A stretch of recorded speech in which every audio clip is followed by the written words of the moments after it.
शुक्र है अस्सलाम वालेकुम।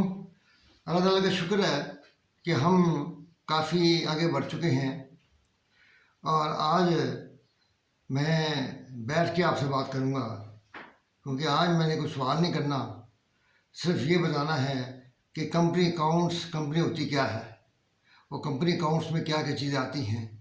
कल फिर हम जाएंगे, नेक्स्ट टाइम जब वीडियो आएगी तो उसमें मैं बताऊंगा कि आपने क्या करना है और कैसे सवाल हल करना है। देखिए, आपको स्टार्ट जब ये कोर्स शुरू हुआ था तो उसमें एक बताया था कि 3 किस्म के जो है बिजनेस करने के तरीके हैं: सोल प्रोप्राइटरशिप, पार्टनरशिप और कंपनी या कॉरपोरेशन। कंपनी जो है, आज हम इसको डिस्कस करेंगे। इससे पहले हम इंडिविजुअल सिस्टम को काफ़ी हद तक डिस्कस कर चुके हैं। पार्टनरशिप हमारे सिलेबस का हिस्सा नहीं है, तो इसलिए कंपनी में ये होता है कि कंपनी जो है ये 2 किस्म की होती है। पहली बात तो ये है कि कंपनी आपको जो है इसको कारोबार शुरू करने से पहले you have to apply for registration. SECP को आपने दरख्वास्त देनी है और इसके लिए आपने 2 किस्म की कंपनियां बना सकते हैं, एक प्राइवेट कंपनी और एक अपना public limited company. Private company में आपके जो नंबर ऑफ मेंबर्स हैं वो 2 से लेकर 50 तक होंगे, और आपके प्राइवेट में आपके शेयर जो है वो ट्रांसफरेबल नहीं होते। और नंबर 2 ये है कि आप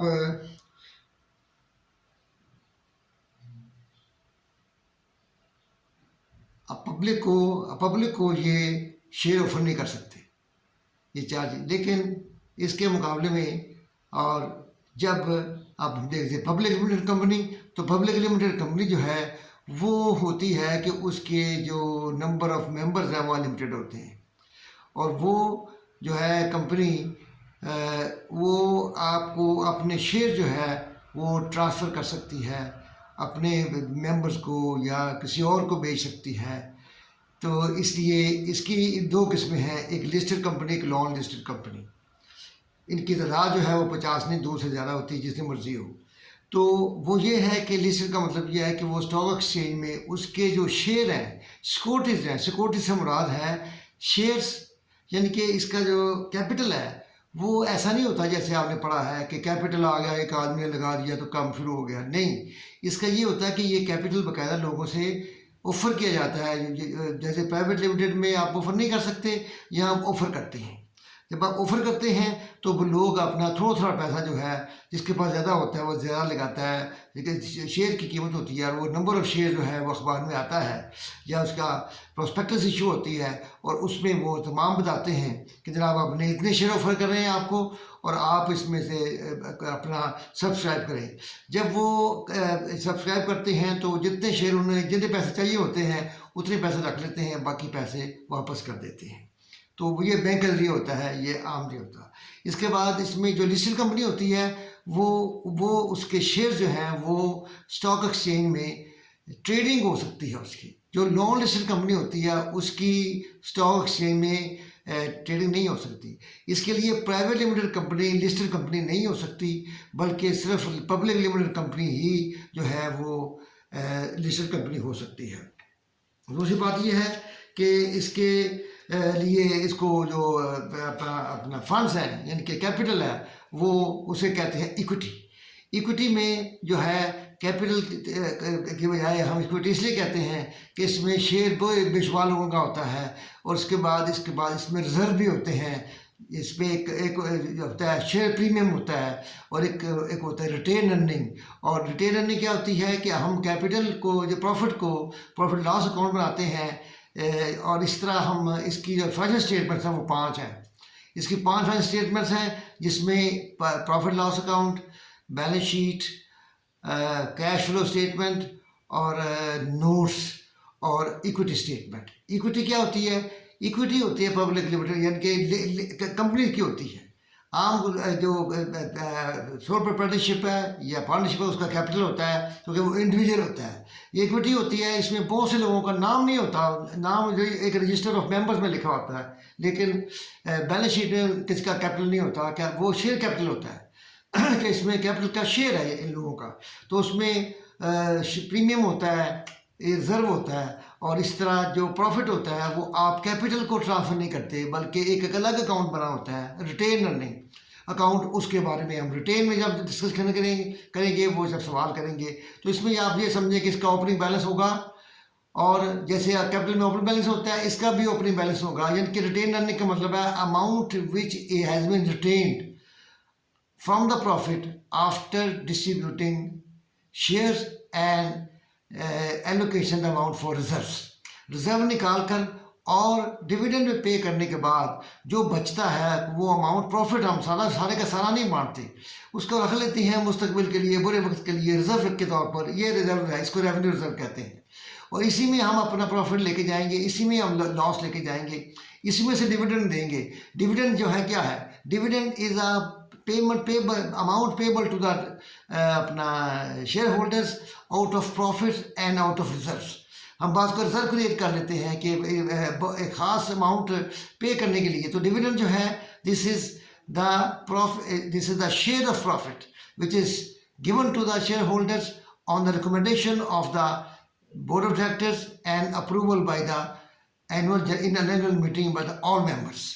तो वो जो मेंबर्स हैं इसकी अमाउंट जो फिगर है इसकी परसेंटेज को कम कर सकते हैं, बढ़ा नहीं सकते।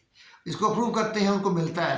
तो इसलिए ये वो उनका वो रिटर्न है जो कि एक तरह का प्रॉफिट होता है। जैसे कारोबार करते हैं तो आदमी प्रॉफिट मिलता है, तो ये इसको 1 साल के बाद मिलता है, तो ये उसका डिविडेंड उसको मिलता है। इसलिए रिटेन अर्निंग अकाउंट एक नया अकाउंट इसमें आता है। और इस तरह तो एक प्रॉफिट लॉस अकाउंट बनता है, उसका तरीक़ाकार थोड़ा सा मुख्तलिफ है, लेकिन है वही चीज़ कि आपने रेवेन्यू लेना है और एक्सपेंसेस लेने हैं।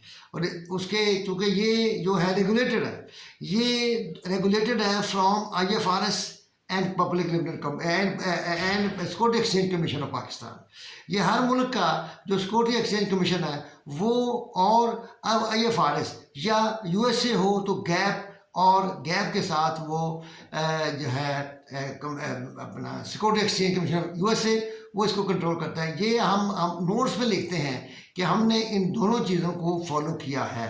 IFRS international financial accounting standard को भी फॉलो किया है, और कंपनी जो लैंड ऑफ द लॉ है उसको भी फॉलो किया है। ये हम उसमें नोट्स पे लिखते हैं। तो ये notes is the part of the financial statement. तो हम उसमें तो तमाम चीज़ें देखने के बाद उसके एक शेयर होता है, शेयर की नॉमिनल वैल्यू होती है। वो नॉमिनल वैल्यू मैंने stated value on which it can be the face value होगा। इससे ज़्यादा से भी आप इशू कर सकते हैं, इससे कम भी इशू कर सकते हैं। उसके कोई मसाइल हैं जो हमारा ऐसा नहीं है, लेकिन आप इसे कर सकते हैं। और जो फेस वैल्यू है उसको पार वैल्यू भी कहते हैं। और पार वैल्यू जब होती है तो वो शेयर कैपिटल होता है। पार वैल्यू से अबव हो तो वो शेयर प्रीमियम होता है, पार वैल्यू से कम हो तो वो डिस्काउंट होता है। तो इसलिए ये तमाम चीज़ें कहाँ पे आती हैं? ये आती हैं इक्विटी में। Equity means share capital plus capital and revenue reserve, ये इक्विटी होती है। और ये इक्विटी आपने जो है वो एक अलग स्टेटमेंट एक आती है, इसकी आपने पूरी डिटेल देनी होती है। इसके बाद आपके नंबर ऑफ एक प्रेफरेंस शेयर होते हैं, प्रेफरेंस शेयर के एक ऑर्डनरी शेयर होते हैं। ऑर्डनरी शेयर जो होते हैं वो यही होते हैं जो इसके ऑनर होते हैं। ये ऑर्डनरी शेयर होल्डर को क्या राइट है? इसकी नफा नुकसान का जिम्मेदार है, ये इसे वोटिंग राइट्स हासिल है, ये डायरेक्ट चुन सकता है, ये इसकी एक्सेस जो है कुछ इन्फॉर्मेशन लेने के लिए उसकी है, और अपने शेयर को ट्रांसफ़र कर सकता है, और ये अपनी जो AGM में अपनी राय दे सकता है, सवाल जवाब कर सकता है, और डायरेक्ट अपना इलेक्ट कर सकता है। और उसके बाद ये है कि प्रेफरेंस शेयर होते हैं। प्रेफरेंस शेयर जो है वो उनको वोटिंग राइट्स नहीं होता, और वो उनको प्रेफरेंस किस बात पे होती है? In the payment of dividend. Dividend जो देना होता है तो उनको पहले देंगे, और वो उसको जो प्रेफरेंस शेयर होता है उसके ऊपर फिक्स डिविडेंड होता है। और इसमें कई किस्म के शेयर होते हैं। एक होता है अपना कुमुलेटिव प्रेफरेंस शेयर। इसका ये होता है कि इसका अगर एक दफ़ा आपने नहीं दिया तो वो कुमुलेट होता रहता है, और जब आप देंगे तो सारा पिछला एरियर भी आप पे करना पड़ेगा। लेकिन अगर ये नॉन कम्युलेटिव हो तो फिर आपको जब डिक्लेयर करेगी कंपनी तो ऑर्डनरी शेयर होल्डर्स को बाद में देगी, पहले आपको देगी, और वो फिक्स होता है आपका। ऑर्डनरी शेयर होल्डर्स को ये फिक्स नहीं होता, वो जो मर्जी दे सकते हैं, ये डायरेक्टर की सोल डिस्क्रिप्शन है। तो इसके बाद ये है कि वो कन्वर्टेबल भी होता है। कि वो आप किसी वक्त आप उसको कन्वर्ट कर लें शेयर्स में। तो ये 3-4 किस्म के होते हैं प्रेफरेंस शेयर, और प्रेफरेंस शेयर जो है ये होते हैं फिक्स डिविडेंड के साथ, इसलिए इनको जो ओनरशिप राइट्स नहीं होते, और जब कंपनी वाइंडिंग अप होती है तो इनको प्रेफरेंस मिलती है पेमेंट से, और ऑनर शेयर होल्डर जो है वो तमाम के क्लेम्स के पे होने के बाद कुछ बचता है तो उनको वो मिलता है। इस तरह जो फाइनेंशियल स्टेटमेंट्स हैं, तो इसमें आप ये देखें कि सबसे पहले आप बनाएंगे और ये क्लासिफाइड होगी। इसमें आपने जब प्रॉफिट लॉस अकाउंट बनाना है तो आपने सेल बनानी है, कॉस्ट ऑफ गुड्स सोल्ड बनानी है, और इसके बाद कॉस्ट ऑफ गुड्स सोल्ड को हम क्या नोट्स दे देंगे आप, और वहाँ पे एक फिगर देंगे कॉस्ट ऑफ गुड्स सोल्ड की, ग्रॉस प्रॉफिट निकालेंगे। उसके बाद ऑपरेटिंग एक्सपेंसेस के हिस्से करेंगे, selling expenses and administrative expenses, ये आएगा प्रॉफिट बिफोर टैक्स या ऑपरेटिंग प्रॉफिट। इसके बाद हम वो चीज़ें non operating income, non operating expenses हैं, जैसे कोई लॉस हो गया है या हमने कोई इन्वेस्टमेंट की वहाँ इनकम की हुई है, वो हम इसमें प्लस करेंगे, और इसके बाद हम इसका टैक्स जो है वो इसमें माइनस करेंगे। तो इससे पहले जो अमाउंट होगी वो इनकम बिफोर टैक्स होगी, प्रॉफिट बिफोर टैक्स होगा। उसके बाद जो देंगे वो प्रॉफिट आफ्टर टैक्स होगा, और प्रॉफिट आफ्टर टैक्स के अमाउंट को हम ले जाएंगे रिटेन अर्निंग में, और रिटेन अर्निंग के बाद हम इसको जो ये है ये पार्ट ऑफ इक्विटी बन जाएगा। तो हम इसके बाद हम बनाएंगे बैलेंस शीट, और बैलेंस शीट में आपने सबसे पहले फिक्स एसेट देने हैं, तमाम एसेट्स, और उसका वही तरीकाकार है कि एट कॉस्ट और माइनस एक्यूमुलेटेड डेप्रिसिएशन, यानी कि आपने बुक वैल्यू या कैरिंग वैल्यू पे आपने एसेट शो करने हैं। और उसके बाद आप इन्वेस्टमेंट देनी है, कोई इंटेंजिबल्स हैं तो वो देने हैं। तो इसकी इस तरह इसको कहते हैं plant property, plant and equipment. और इसके बाद आपने करंट एसेट्स देने हैं। करंट एसेट्स कौन से होते हैं? Which are convertible into cash within 1 year. अभी आपको इतनी डेफिनेशन ही काफ़ी है। दूसरी बात है कि इसमें इजाफा भी कर लें तो वो ये है कि which is also convertible during the operating cycle of the company. Operating cycle ये एक लंबी बहस है, मैं इसमें आपको पढ़ना नहीं चाहता। इसके बाद लायबिलिटीज आती हैं, लॉन्ग टर्म लायबिलिटी जो 1 साल से ज़्यादा अरसे के लिए होती हैं, और नॉन करंट और करंट लायबिलिटी वो होती हैं जो विद इन 1 ईयर देनी होती हैं, कन्वर्टेबल वापस देनी होती हैं। तो उसमें आपको समझता है कैश आता है, स्टॉक आता है, रिसीवेबल आते हैं, सॉरी ये लायबिलिटी में आते हैं अपना वो कहते हैं क्रेडिटर्स आते हैं, और हर वो पेमेंट जो आपने 1 साल के अंदर करनी होती है। इसमें आपका क्या कहते हैं अक्रूड एक्सपेंसेस भी आते हैं। तो ये तमाम चीज़ें आपने क्लासीफाई सही करना है, समझना सही है। एडजस्टमेंट जो है आपको अनएडजस्टेड ट्रायल बैलेंस मिलेगा, इसमें एडजस्टमेंट का हिसाब नहीं डालना है। एडजस्टमेंट आपको बहुत दफ़ा बताई जा चुकी है, और उसको आपने वो अकाउंट जब आप अनएडजस्टेड ट्रायल बैलेंस लें तो आपने टी अकाउंट बनाने हैं सिर्फ उन अकाउंट्स के जिसकी एडजस्टिंग एंट्रीज से फिगर जो है वो बदल गई है। जो नहीं बदली वो एज इट इज़ फिगर वैसे ही आ जाएगी। आपको पता होना चाहिए कि प्रॉफिट लॉस अकाउंट में आपने 2 अकाउंट्स लेने हैं सिर्फ, रेवेन्यू एंड एक्सपेंसेस, इसको कहते हैं नॉमिनल अकाउंट। और इसी तरह जो बैलेंस शीट है उसमें 3 अकाउंट आएंगे, वो जो अकाउंटिंग इक्वेशन में आते हैं, एसेट्स, लायबिलिटी एंड इक्विटी। अब मैं इक्विटी का लफ्ज़ इस्तेमाल करूँगा क्योंकि equity is the share capital and the capital and revenue reserve. दूसरी बात यह है कि ऑथोराइज कैपिटल जो आप लिखते हैं उसको stock exchange commission of Pakistan को कि हम maximum amount which you can issue as a capital, वो उसके अंदर आप इशू कर सकते हैं। और वो आपने सिर्फ एक नरेशन देनी होती है, वो है कि हमारा ऑथोराइज कैपिटल इतना है, इशूड कितना है और सब्सक्राइब कितना है।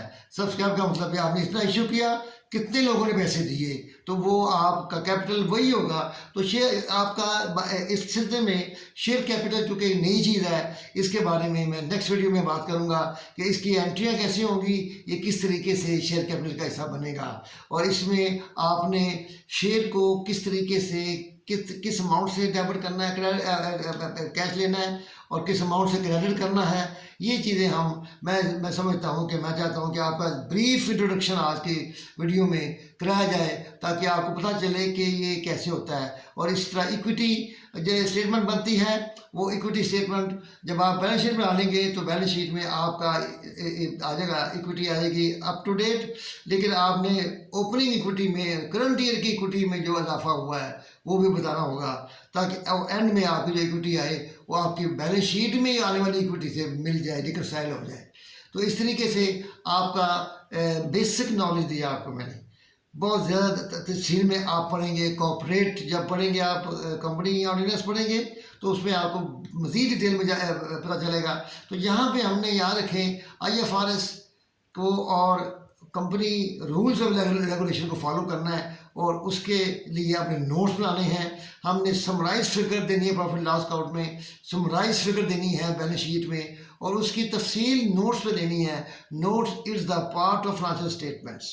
तो इसलिए तमाम चीज़ें आपके ज़हन में रहनी चाहिए। मैं एक नेक्स्ट टाइम एक सवाल करूँगा जिससे आपको पता चलेगा कि ये किस तरीके से इसमें लेके आते हैं, अपना अकाउंट्स कैसे बनते हैं, सवाल कैसा होता है। आपको इतना मुश्किल सवाल नहीं दिया जाएगा, आसान होगा, ताकि आपको पता चल जाए कि ये तो तमाम चीज़ें जो मैंने बताई हैं ये आपको किसी भी बुक से आप पढ़ें तो आपको मिल जाएगा, और पर्टिकुलरली पाकिस्तानी बुक से देखें तो आपको इसका सारा मवाद मिल सकता है। और आपको इतना इल्म होना चाहिए कि आप एक बैलेंस शीट बना सकें, प्रॉफिट लॉस अकाउंट बना सकें, और इस तरीके से आपको कंपनी का बेसिक नॉलेज हो जाए। क्योंकि बेसिक नॉलेज के अलावा ये हर स्टेज पे बदलता रहता है, इसमें काफ़ी मुश्किल चीज़ें भी आती हैं, तमाम किस्म की एंट्री आ सकती हैं जिसमें आपने अभी पढ़ी नहीं है तो वो भी आ सकती हैं। तो इसलिए सिंपल कंपनी अकाउंट्स आपको बताया जा रहा है ताकि आप इसको बनाने काबिल हो सके।